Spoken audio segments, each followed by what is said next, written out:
नमस्ते साथियों, मैं Kavita Totla, lecturer in Hindi, government of Rajasthan.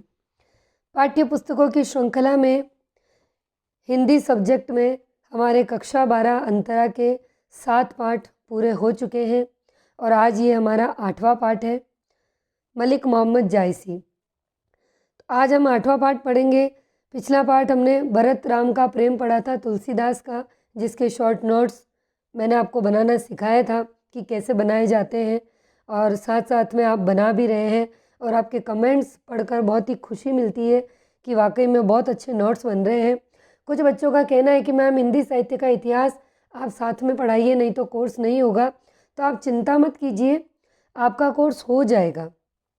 Hindi साहित्य के इतिहास में अब तक जितना मैं करा चुकी हूँ वो PDF आपने उतार ली होगी और प्रश्न भी आप बहुत अच्छे कर रहे हैं।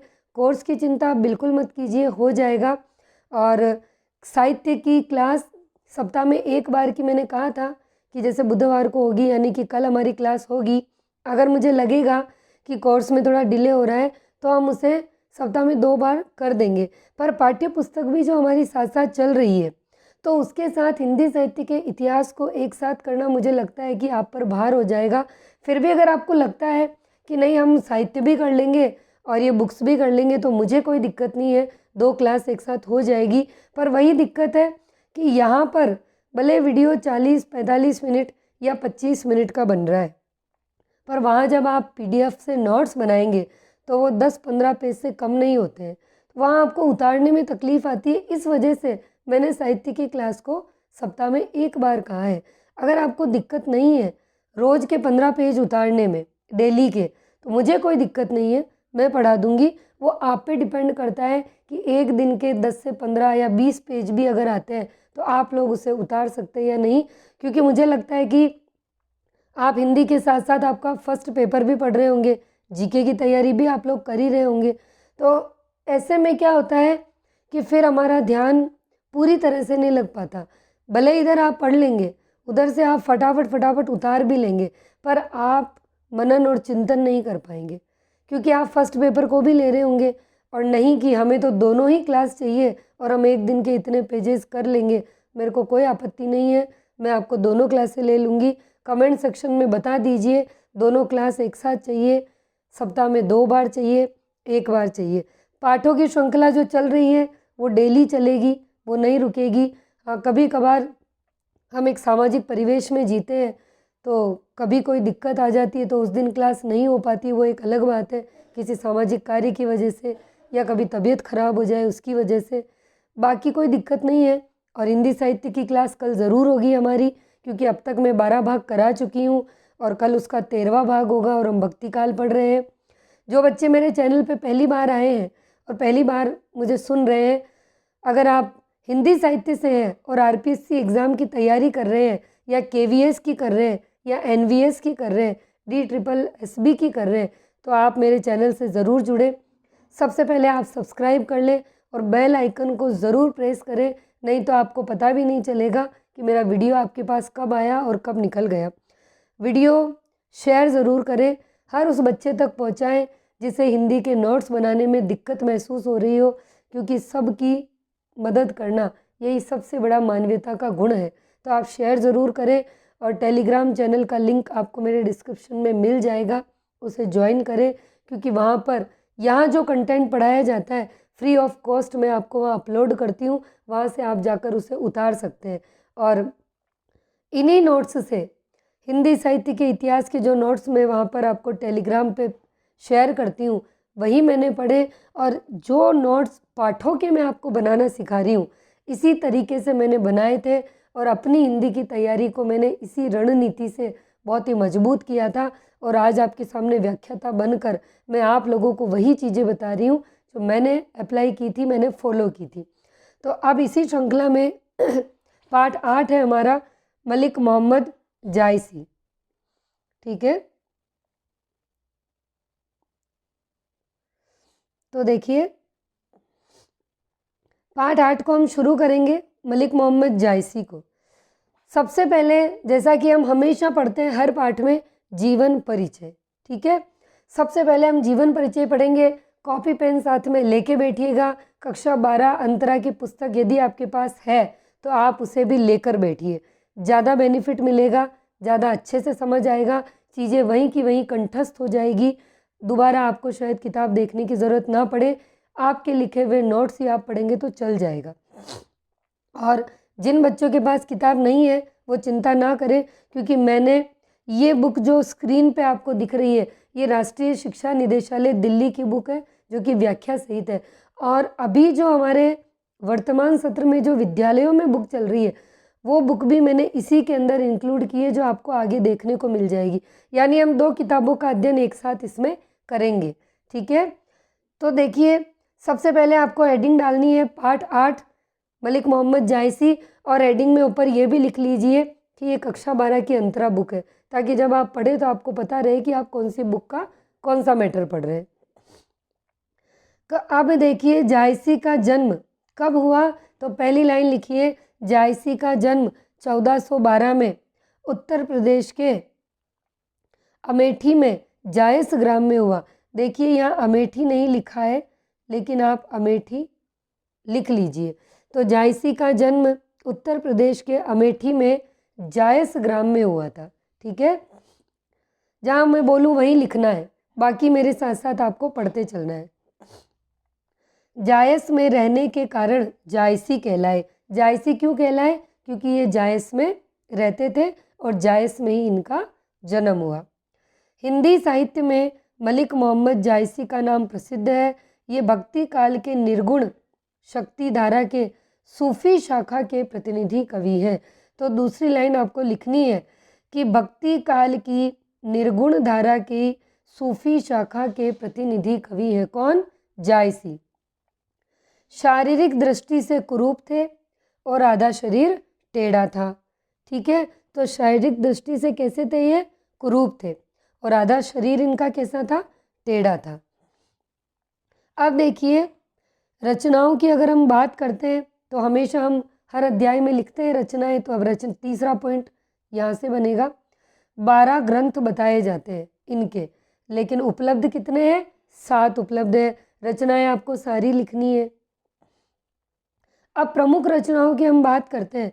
पद्मावत, अखरावट, आखिरी कलाम, चित्ररेखा, कहरनामा।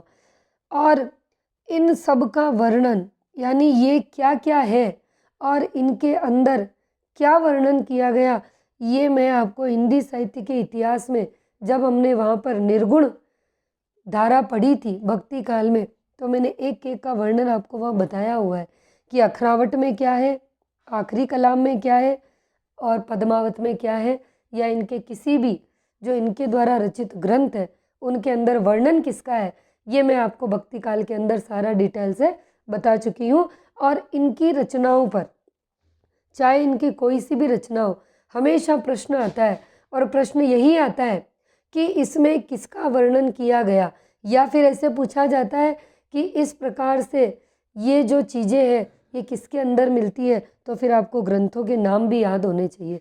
तो आप भक्ति काल की वीडियो जाके देख सकते हैं, वहाँ आपको पूरा वर्णन मिल जाएगा। अब देखिए, ये आपको उतारनी है अखरावट, आखिरी कलाम, चित्ररेखा, कहरनामा, मसलनामा और कनरावत, ठीक है। देखिए, इनकी रचना आती है चित्ररेखा। क्या आती है, रेखा। एक आता है चित्रलेखा, ये रेखा है र और ये लेखा है ल। ये चित्रलेखा भगवती चरण वर्मा का आता है। यहीं पे लिख लें आपके नोट्स में, साथ के साथ जो रचनाएं सेम होती है उनको हमें एक जगह उसी नोट्स में ऊपर जो हमारी लैंग्वेज में जो हाशिया बोलते हैं ना, कॉपी के ऊपर छूटा हुआ लिख लेना चाहिए, ताकि कन्फ्यूज़न की स्थिति ना बने। तो चित्रलेखा भगवती चरण वर्मा का है, चित्ररेखा ये है मलिक मोहम्मद जायसी का, ठीक है। साहित्यिक परिचय की हम बात करेंगे, बस यहाँ तक आपने लिख लिया। अब आप पढ़िए, जहाँ लिखना है मैं बोल दूंगी। जायसी सूफी काव्य धारा के प्रमुख कवि है। प्रसिद्धि का आधार क्या है, पद्मावत महाकाव्य। चौथी लाइन लिखिए कि जायसी की प्रसिद्धि का आधार पद्मावत महाकाव्य है। यह एक आध्यात्मिक काव्य है। अब पद्मावत कैसा काव्य है? 5वीं लाइन लिखिए कि पद्मावत एक आध्यात्मिक महाकाव्य है। क्योंकि जब परीक्षा में प्रश्न पूछा जाएगा तो ऐसे ही पूरी लाइन देके कौन सा कथन पद्मावत के विषय में सही नहीं है ये पूछा जाएगा, फिर दे देंगे महाकाव्य है, आध्यात्मिक काव्य है, जो भी है 4 लाइनें देके पूछ लेगा कौन सा तो सत्य है कौन सा असत्य है, तो आपको सारा पता होना चाहिए। तो 5वीं लाइन लिख ली, आध्यात्मिक काव्य है। इसमें लौकिक कथा के माध्यम से अलौकिक कथा का उल्लेख है। 6ठा लिखिए बिंदु ये कि लौकिक कथा के माध्यम से अलौकिक कथा का उल्लेख है। समन्वय शैली में लिखी रचना है। 7वां पॉइंट कि यह किस प्रकार की रचना है पद्मावत। देखिए मैं इस पाठ में आपको लग रहा होगा कि मैं बहुत ज़्यादा बिंदु लिखा रही हूँ, पिछले पाठों में इतना मैंने नहीं लिखवाया, इसीलिए क्योंकि जायसी का पद्मावत हमारे हिंदी साहित्य के दृष्टिकोण से बहुत महत्वपूर्ण है और पाठ के दृष्टिकोण से भी महत्वपूर्ण है। और पद्मावत से हर परीक्षा में एक प्रश्न हमेशा पूछा जाता है और आप पेपर उठा के देख लीजिए, अभी 2018 में ऐसे कैसे पूछा गया, कौन सा कथन सत्य है कौन सा नहीं है। तो अगला पॉइंट है समन्वय शैली में लिखी गई है। ठीक है, हिंदू और मुस्लिम काव्य शैली का हमको समन्वय देखने को मिलता है। पद्मावत में रतन सेन तो आत्मा का प्रतीक है और पद्मावती परमात्मा का, हीरामन तोता गुरु का, नागमती सांसारिक मोह माया का। ये अगली लाइन है, समन्वय शैली की लाइन लिखी, उसके बाद ये पूरी लाइन लिख लो। अक्सर ये प्रतीक पूछे जाते हैं या फिर लाइन दी जाएगी और उलट फेर किया जाएगा। तबीयत ठीक नहीं है मेरी, इसीलिए गले में थोड़ी दिक्कत है। पद्मावत में रतन सेन आत्मा का, पद्मावती परमात्मा का। अब देखो जब एग्जामिनर आपसे प्रश्न पूछेगा तो कैसे देगा? चौथी लाइन मान लो दी तो 3 लाइन तो सही दे दी, चौथी क्या देगा? पद्मावत परमात्मा का और रतन सेन, और सॉरी पद्मावत तो परमात्मा का और पद्मावती आत्मा का प्रतीक है, तो हो गई ना ये लाइन गलत। तो ऐसे आपको निकालनी होगी, तो उसके लिए आपको पूरा मैटर याद होना ज़रूरी है। तो पद्मावत में अगली लाइन यही लिखनी, यहाँ से लेके यहाँ तक ये लिख लीजिए। ठीक है, भाषा शैली क्या रही? आम बोलचाल, लोक प्रचलित अवधी भाषा, फारसी की मसनवी शैली। भाषा में अन्योक्ति, समासोक्ति, उत्प्रेक्षा, उपमा, रूपक, अनुप्रास, अलंकार का प्रयोग। ये नहीं लिखना है कुछ भी। भाषा में ये हो गया करुण और श्रृंगार रस के दोनों पक्ष, संयोग और वियोग का प्रयोग है, गांभीर्य भाव है, ये नहीं लिखना है। अब अगला लिख लीजिए कि इनकी मृत्यु कब हुई, तो इनकी मृत्यु 1542 में हुई थी। अब ये जो आपको फोटो दिखाई दे रहे हैं ये आपकी जो अभी विद्यालयों में चल रही है इस सत्र में, कक्षा 12 की जो पुस्तक अंतरा, वो मैंने लिए हैं। कुछ बच्चों का कहना है कि मैम आप उसी पुस्तक से पढ़ाइए, तो देखिए उस पुस्तक में जहाँ से प्रश्न बनेगा आपके एग्ज़ाम में वो पॉइंट मैं यहाँ अपने आप ले लेती हूँ। इसीलिए आप ये चिंता बिल्कुल छोड़ दो कि उस पुस्तक को नहीं पढ़ाया क्या होगा कैसे होगा। उस पुस्तक में जो आपकी विद्यालय में चल रही है जहाँ से प्रश्न बनेगा मैं अपने आप वो कंटेंट ले लेती हूँ। उससे ज़्यादा आपको पढ़ने की ज़रूरत नहीं है, ज़्यादा टाइम ख़राब करने की आपको ज़रूरत नहीं है। तो आप देखिए मैंने उस पुस्तक से जो लिया है वो हम पढ़ते हैं कि पद्मावत, अखरावट और आखिरी कलाम जायसी की प्रमुख कृतियाँ हैं और इन तीनों के बारे में मेरे हिंदी साहित्य के भक्ति काल यानी हिंदी साहित्य की जो प्लेलिस्ट है उसमें आपको इनका वर्णन भक्ति काल में बहुत अच्छे से दे रखा है, पूरी डिटेल से, वहाँ जाके आप देख सकते हैं। पद्मावत इनकी प्रसिद्धि का आधार है। पाठ्य पुस्तक में जायसी की प्रसिद्ध रचना पद्मावत के 12 मासा के कुछ अंश दिए। अगली लाइन लिखो कि इस पाठ्य पुस्तक में कक्षा 12 में जायसी की जो प्रसिद्ध रचना है पद्मावत, इस पद्मावत के 12 मासा के कुछ अंश दिए गए हैं। ये पूछेगा एग्जामिनर आपसे, क्या दिए गए? 12 मासा के अंश। प्रस्तुत पाठ में कवि ने नायिका नागमती के विरह का वर्णन किया और कवि ने शीत के अगहन और पूस माह में नायिका की विरह दशा का चित्रण किया। तो अब आपको यहाँ ये करना है कि इसमें किसका वर्णन है?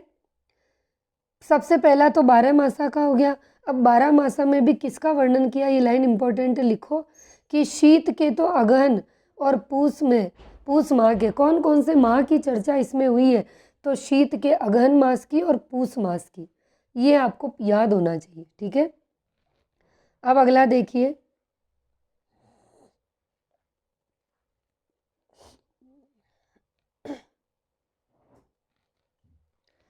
प्रथम अंश में प्रेमी के वियोग में, यहाँ से आइए, प्रथम अंश में यानी पहला जो अंश आएगा, प्रेमी के वियोग में नायिका विरह की अग्नि में जल रही है और भंवरे और काग के समक्ष अपनी स्थितियों का वर्णन करते हुए नायक को संदेश भेज रही है। अगली लाइन लिखिए कि नायिका ने अपनी स्थिति का वर्णन किसके सामने किया, तो आप प्रश्न बना के लिख सकते हैं कि नायिका ने अपनी विरह दशा का वर्णन भंवरे और काग के साथ किया। इस तरीके से प्रश्न बनता है कि नायिका ने अपनी विरह कक्षा 12 की अंतरा पुस्तक में पद्मावत में जो 12 मासा के कुछ अंश लिए गए हैं, उसमें नायिका की विरह दशा का वर्णन नायिका ने किसके समक्ष प्रस्तुत किया, तो किसके समक्ष, भंवरे और काग के समक्ष। ऑप्शन दे देगा भंवरा और कोयल, भंवरा और मोर, इस तरीके से। ठीक है, ये तो हुई पहले अंश की बात।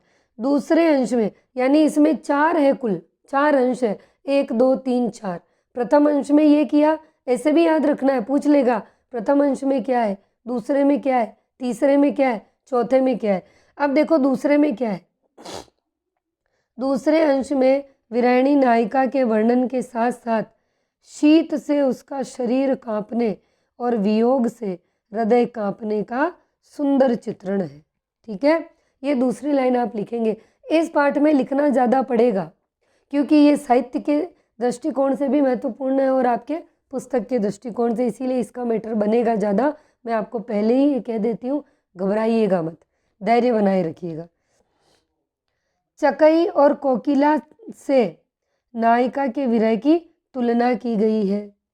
ठीक है, और नायिका विरह में शंख के समान हो गई। कितने पॉइंट, पहले में हमने देखा भंवरे और काग के सामने अपनी विरह दशा का वर्णन किया। दूसरे में लिखिए कि चकई और कोकिला से नायिका के विरह की तुलना की गई। चकई और कोकिला यहाँ अलग हो गए, चकई और कोकिला से नायिका के विरह की तुलना की गई। और दूसरा जो अंश है उसमें लिखिए कि नायिका विरह में शंख के समान हो गई। क्या लिखोगे, नायिका विरह में शंख के समान हो गई। हो गया दूसरे का। अब हम तीसरे अंश पे आते हैं। मैंने लिए हैं वो चारों अंश इसमें, आप चिंता मत कीजिए। अगर आप सोच रहे हो कि मैम अंश कहाँ है, चारों आगे आ जाएंगे। अब तीसरे में देखो क्या है। अब आप लिखिए कि तीसरे अंश में माघ महीने में जाड़े से कांपती हुई नागमती की विरह दशा का वर्णन है। अब प्रश्न पूछेगा कि तीसरे अंश में पद्मावत में किस महीने का वर्णन किया गया, तो पद्मावत में 12 मासा में तीसरे अंश में माघ महीने का वर्णन किया गया। ये प्रश्न बनेगा, ये नहीं बनेगा जाड़े से कांप रही थी, क्या हो रही थी। ये इम्पोर्टेंट, ये की टर्म है, पकड़ पकड़ के पढ़ना पड़ेगा, खोद खोद के पढ़ना पड़ेगा, क्योंकि प्रश्न ऐसे ही बनेंगे वहाँ। ठीक है, अगला देखो, वर्षा का होना, पवन का बहना भी विरह ताप को बढ़ा रहा है। हो गया, पहले में लिख लिया भंवरा काग, दूसरे में चकई कोकिला से उसके विरह की तुलना और नायिका विरह में शंख के समान हो गई। तीसरे में माघ महीने का वर्णन मिला। और अब हम बढ़ते हैं हमारे अंतिम अंश, चौथे अंश की ओर, या फिर ऐसे भी पूछ लेगा, चौथा नहीं अंतिम, ये भी पूछेगा।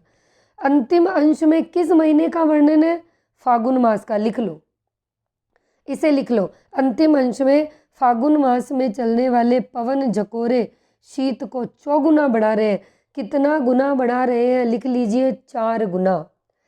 सभी फाग खेल रहे हैं, लेकिन नायिका विरह ताप में और अधिक संतप्त होती जा रही है। चारों का लिखना पड़ेगा, चारों का लिख लेना।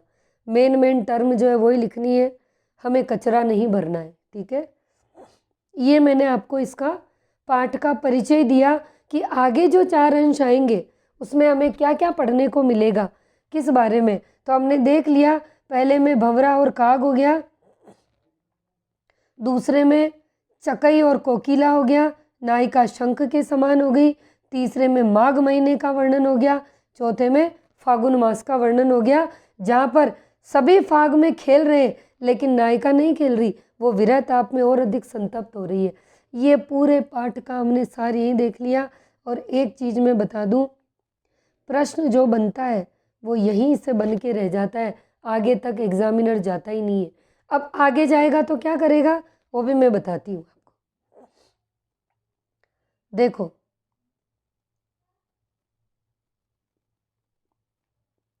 पाठ परिचय हमने पढ़ लिया, आगे क्या आता है ये देखिए। अब आगे का प्रश्न, ये पाठ परिचय से बनाएगा वो, किताब खोलते और किताब वही लेगा जो हमारे विद्यालय में अभी इस सत्र में चल रही है। कोई गाइड नहीं लेगा, कोई हिंदी ग्रंथ अकादमी नहीं उठाएगा, सीधा हमारे स्कूल में जो किताब चल रही है वही किताब लेगा। इसीलिए मैं आपको उस किताब को इसमें लेके पढ़ा रही हूँ। और व्याख्या तो इसीलिए ज़रूरी है कि जैसे भंवरा और काग आया, चकई और कोकिला आया, तो हम कहीं चूक ना जाए, इसीलिए। अब देखो, 12 मासा पद्मावत का एक अंश है, ठीक है। अब जो अगला प्रश्न बनाएगा ऐसे बनाएगा, मैं पहले बता रही हूँ प्रश्न कैसे बनेंगे। ये लाइन दे दी आपको एग्ज़ाम में और पूछेगा, ये लाइन कक्षा 12 अंतरा की पाठ्य पुस्तक से ली गई है, लेकिन इस लाइन के रचयिता कौन है? तो आपको केवल ये पता होना चाहिए, इसकी व्याख्या आपको नहीं भी याद हो कोई दिक्कत नहीं है, सिर्फ आपको लाइन्स पता होनी चाहिए कि यह हमारी पुस्तक के इस पाठ से इस रचनाकार की रचना है, ताकि आप निकाल सको। और अगर आपको विश्वास ना हो, पिछले साल का पेपर उठा के देख लेना, 2 प्रश्न ऐसे पूछे गए कि सीधी पंक्तियाँ दे दी गई और पूछ लिया गया कि ये पंक्तियाँ इस पुस्तक की है लेकिन किसकी है, और सीधा वहाँ पे राइटर है, बिहारी है, जयशंकर प्रसाद है, पर जायसी है, या जो भी है, किनकी है, आपको सीधा बताना होता है वहाँ। तो ये पंक्तियाँ याद होनी चाहिए। इस तरीके से ये दूसरे प्रश्न बनते हैं। अब हम यहाँ पर पढ़ेंगे, ठीक है, हम यहाँ केवल इसको पढ़ेंगे, फिर इसकी व्याख्या, जो इम्पोर्टेंट फैक्ट है, सारी व्याख्या नहीं है, जो भी इम्पोर्टेंट आएगा उसकी व्याख्या हम पढ़ेंगे, फिर लास्ट में हम इसमें शब्दार्थ देखेंगे, ठीक है। लेकिन यहाँ पढ़ाने से पहले ये थोड़ा टफ पड़ेगा, ठीक है ना, क्योंकि भाषा अलग है। तो मैं आपको ये क्या है, जायसी ने ये जो लिखा है ना, इसकी भाषा को कहते हैं ठेठ अवधि। लिख लीजिए कि यहाँ इसकी भाषा क्या है, ठेठ अवधि है। रामचरितमानस में तुलसीदास ने लिखा वो तो अवधि थी, लेकिन ये ठेठ अवधि है। अब इसको पढ़ने से पहले मैं पहले शब्दार्थ पढ़ाऊंगी, क्योंकि शब्दों के अर्थ समझ में आ जाएंगे तो आपको इस व्याख्या को केवल हम पढ़ के भी निकल जाएंगे तो आपको दिक्कत नहीं आएगी। तो पहले हम क्या करते हैं, शब्दार्थ पढ़ लेते हैं।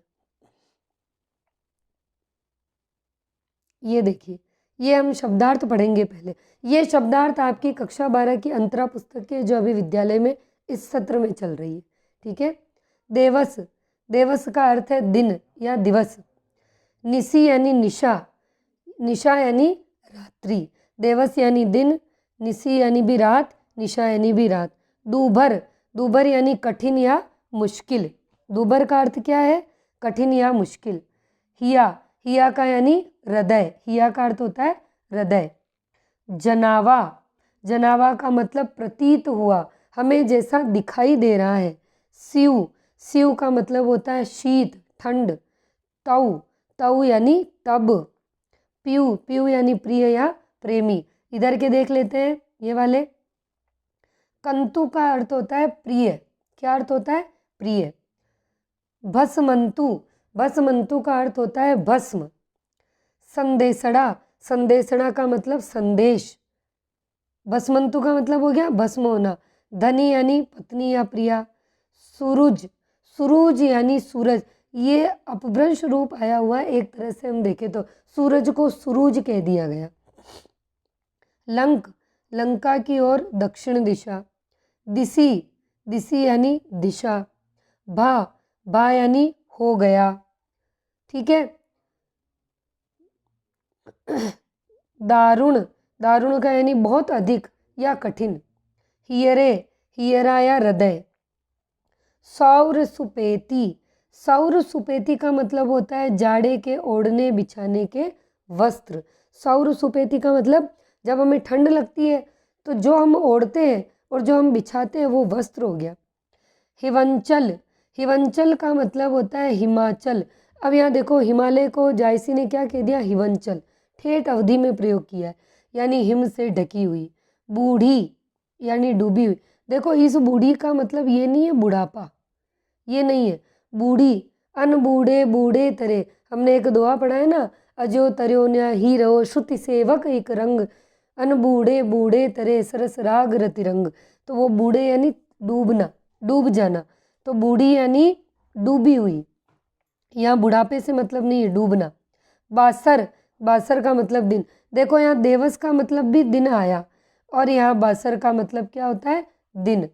पंखी, यहाँ वो पंखी नहीं है हवा करने की, ये पंखी से मतलब होगा इसमें जायसी का पक्षी। पंखी यानी पक्षी, यानी पक्षी को पंखी कहा गया है। अब आगे देखिए, पहले इधर वाले देख लेते हैं हम। पीयू का मैंने बता दिया था, प्रिय या प्रेमी। नाहू यानी नाथ। बहुरा यानी लौट कर। बहुरा यानी क्या होता है, लौट कर। ये आप अच्छे से समझिएगा, अगर आप शब्दों के अर्थ यही समझ लेते हैं तो आगे आपको उस रचना को जब हम पढ़ेंगे तो वो वैसे ही समझ आ जाएगी उसमें है क्या। बिछाई, बिछुड़ना। बहुरा यानी लौटकर, बिछाई यानी बिछो होना, बिछुड़ना। सियरी यानी ठंडी, जो ठंड लगती है। दग्धे यानी जलना या दग्ध। भे यानी हुई। पंखी का अर्थ हमने देखा था पक्षी। सचान यानी बाज को कहा जाता है सचान। चांडा, प्रचंड। इसमें से जो देखो ये बहुत सारे हैं, बहुत ज़्यादा है ये शब्दार्थ, ठीक है। आप इनमें से वो टर्म लिख लीजिए जो आपको कुछ ज़्यादा टफ लग रही है, बाकी आप सारे भी लिखना चाहें तो लिख सकते हैं, पर कुछ कुछ मेन लिख लीजिए। जैसे सचान का अर्थ लिख लीजिए, ठीक है। सियरी का अर्थ लिख लीजिए। चांडा यानी प्रचंड। रकत यानी रक्त या खून। गरा, गल गया। ररी, रट रट कर। माह, माघ का महीना। जड़ काला, मृत्यु, ये लिख लीजिए जड़ काला। जड़ काला का अर्थ क्या होता है, मृत्यु होता है, ठीक है। तो एक सचान लिखिए, जड़ काला लिखिए, सियरी लिखिए। नाहा यानी पति। सूर्य यानी सूरज, एक सूरज देखा था, देखिए सूर, दोनों का मतलब क्या है, सूर्य और सूरज से। रसमूलू, ये लिख लीजिए, रसमूलू यानी मूल रस कौन सा होता है हमारे 9 रसों में या हमारे 11 रसों में, श्रृंगार रस। माहुट, ये भी लिख लीजिए, माहुट यानी महावट या माघ मास की वर्षा। नीरू यानी जल। झोला, जक जोरना। देखो यहाँ झोला किसी पोटली से नहीं है जो हम बाबा जी का झोला बोलते हैं, वैसा नहीं, ये जक जोड़ना, किसी को जक जोड़ना, यानी मुझे पूरी तरह से जक जोड़ दिया, झोल दिया गया। पटोरा, ये लिख लो आप, झोले, झोला भी लिख लो, पटोरा भी लिख लो, रेशमी वस्त्र। घिया यानी गर्दन, ठीक है। तो यहाँ आप लिख लीजिए, मैं कुछ मैन बता देती हूँ आपको। एक तो आप लिखिए कंतु, ठीक है, एक भस्मंतु, दूसरा सौर सुपेती, तीसरा 3 नंबर सौर सुपेती, चौथा हिवंचल, हिवंचल लिख लिया, ये लिखा। अगला मैंने आपको बता ही दिए थे कि जैसे बूढ़ी यानी डूबी हुई, ठीक है। फिर अगला मैंने जड़काला यानी मृत्यु। सचान, बाज पक्षी। आगे मैंने बताया रसमूलू, माहुट, पटोरा, झोला, ये आप लिख लीजिए। ये शब्दार्थ आपके बहुत काम के रहेंगे, ठीक है। तो ये शब्दार्थ हो गए। अब इन शब्दार्थ के बाद हम क्या देखेंगे, इन शब्दार्थ के बाद हम अब पाठ को पढ़ेंगे। पाठ में 4 अंश हैं, उन 4 अंश के बाद हम उसकी व्याख्या पढ़ेंगे, लेकिन ये वीडियो काफ़ी लंबा हो जाएगा, तो मैं अगले वीडियो में पूरे पाठ की व्याख्या आपको बताऊंगी, जैसे भी ये पूरा समझाऊंगी। लेकिन इस वीडियो में इतना ही बताऊंगी क्योंकि ये वीडियो में समझने की चीज़ें ज़्यादा है, क्योंकि व्याख्या ये देखिए बहुत सारी है, तो व्याख्या को हम आराम से पढ़ेंगे।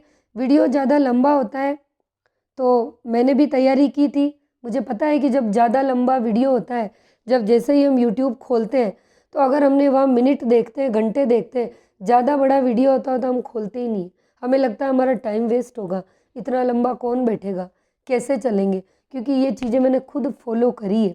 तो जब वीडियो छोटा होता है तो मस्तिष्क पे भी भार नहीं पड़ता है और मन में भी विकार नहीं आते और हम इजी वे में पढ़ लेते हैं। तो अगले वीडियो में हम इसकी पूरी व्याख्या देखेंगे, क्योंकि ये पाठ बहुत बड़ा है और मैं अगला वीडियो आपको इसके बाद वाला मिल जाएगा, मैं आज ही पढ़ाऊँगी आपको। तो यहाँ तक इसको अच्छे से समझ लेना, पाठ परिचय को अच्छे से समझना, अच्छे से लिखना, शब्दों के शब्दार्थ आप अच्छे से देख लो और अगर बुक आपके पास है तो एक बार वो चारों अंश आप पढ़ लो, फिर उसकी व्याख्या आप मेरे साथ पढ़िएगा, बहुत मज़ा आएगा आपको, बहुत इजी चैप्टर हो जाएगा।